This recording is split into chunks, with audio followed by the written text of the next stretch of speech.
for 30 years, and presently I'm living in the Boston area.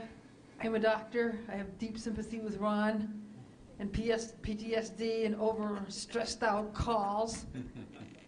And I thought as a practical manner, if he could state exactly what is needed right now to help solve this problem in the presence of all these people here and all the former manager and everybody, we'd have a clear idea of exactly what we really need right now to fix it, despite whether we fix the form of method of government or whatever. So I would like to hear what he says, and then I would like Mr. Carley to comment on the nature as to why that couldn't be happening. Okay, that's great. First off, we're trying to overcome a decade of the 90s where there was a lot of growth in Arlington County. And if you look at the 2000 budget, where it shows a 10-year history, you'll see the Arlington Fire Department was 268 people for the entire decade. Because under a previous county manager who didn't care for the fire department, he hired a fire chief to reduce our size. There was nothing added. And so after September 11th, beginning of this decade, there were some changes made in a positive direction. But we still are far from where we need to be. Right now, we're still a couple companies short of 4-person staffing. That's where we need to be first and foremost so that we can live up to our creed where we all go home every day. How many more people is that? 8 people. Okay, so we need 8 people for that. Yes, and there's a safer grant available right now that would pay for those 8 positions 100% for the next 2 years. But rather than going down that road, we're talking about cutting back 4-person staffing. The second, well, let's let him answer your question, please. the second piece is about the medic units. We do on occasion have extra staffing, and we've put as many as 9 we have 7 medic units every day, ambulances. Somebody told me don't say medic units, ambulances. But the 7 units that we have currently, we do run out typically just about every day. We have extra staffing on some days, and we've been able to put up as many as 9, and we still find ourselves running out during the day. So we need to be moving towards at least the addition of 1 or at least 2, really, or probably more.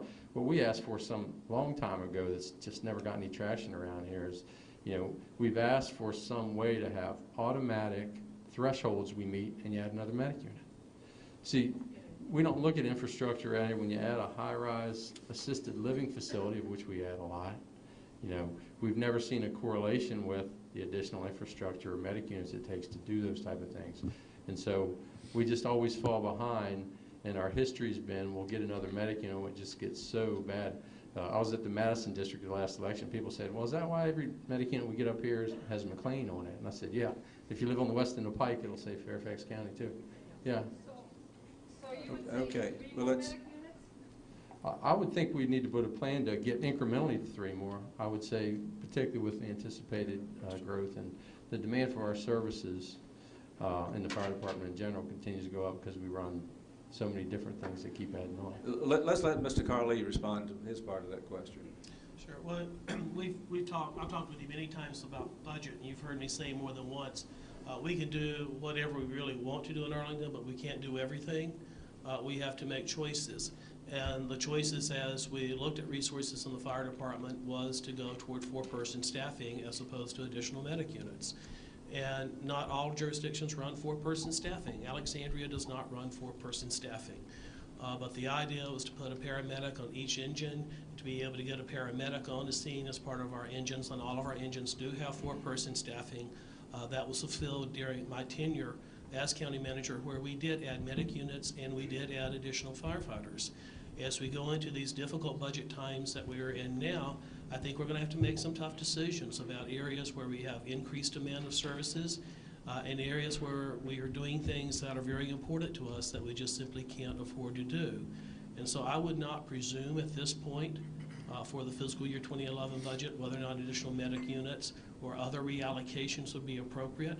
I also know that there are other alternatives and strategies to be used to reduce medic demand as well. I was talking to a fire chief in a major jurisdiction last week, and I think there does need to be hard analysis. I think the facts do matter beyond just the anecdotes.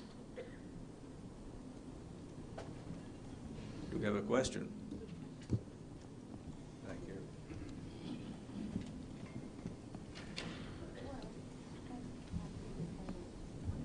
Hi, I'm Peter Owen. Mr. Staples, I also want to thank you very much for your service to Arlington County.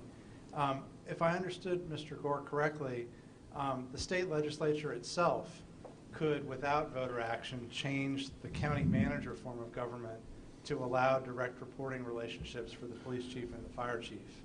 That is, change our form of government without changing the form of government. Have you all spoken with the state delegation, or have you explored achieving that kind of change in Richmond versus asking the Arlington County voters to do it in combination with each others? And if so, why have you recommended this broader change as opposed to a single law enacted in Richmond?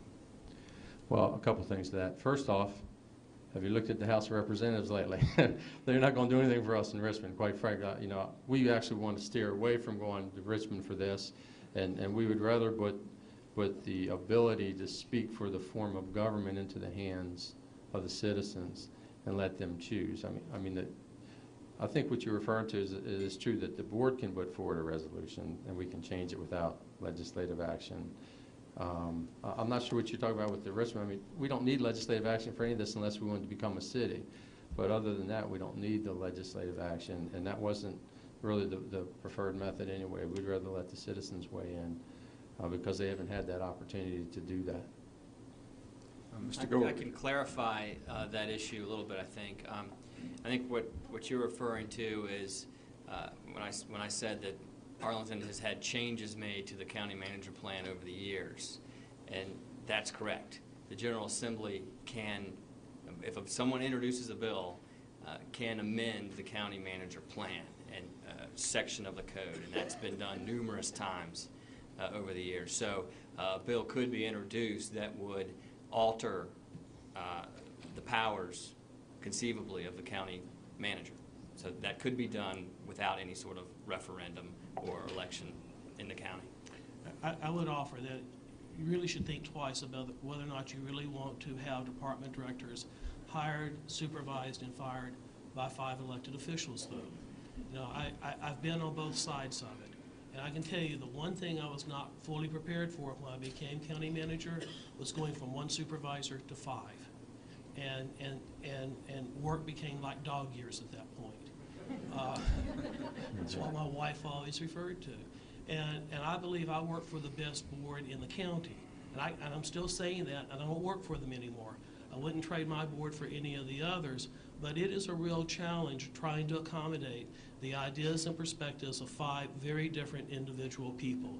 And I've said many times, even as county manager, I do believe the best job in this county is department director. And I am thankful that I did not become county manager earlier in my career. Seriously, I am.